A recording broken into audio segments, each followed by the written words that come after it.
একটা গরিব মানুষের বাড়িতে বড়লোকি ফল, এটা কি হওয়ার ছিল? কিন্তু হ্যাঁ, এটা সম্ভব। যদি থাকি আমরা তাহলে সবই সম্ভব। এই গাছটা নিয়ে এসেছিল আমার মেজব্বু নেপাল থেকে। আর সেই কাটিংটা বসানোর পর আমার এখান থেকে চারা থেকে কিন্তু এই গাছটা এত বড় হয়েছে। আর সেখানে কিন্তু ফুলও চলে এসেছে, ফলও চলে এসেছে।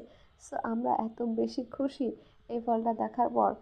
কেউ কিন্তু জানেই না যে এই গাছে ফল এসেছে। আমি হঠাৎ করে ছাদের উপরে এলাম আর দেখলাম যে ডগায় কীরকম যেন একটা মনে হচ্ছে। ভালোভাবে খেয়াল করার পর দেখলাম হ্যাঁ, এটাই মালবেরি।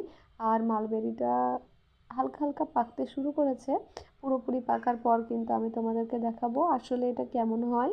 আর প্রত্যেকটা ডগায় ডগায় যেমন একদম মালবেরিতে ভর্তি হয়ে আছে। মিনিমাম 25 থেকে 30টা মতো মালবেরি কিন্তু ধরে রয়েছে।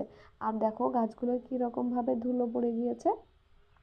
যেহেতু এটা শীতকাল তাই কিন্তু কুয়াশা পড়ে আর যে ধুলোটা পড়ে তাই এটা পাতাগুলো এত নোংরা হয়ে যায়। আর এই দেখো আর একটা মালবেরি, মানে প্রত্যেকটা ডগা এরকম করে ধরে আছে।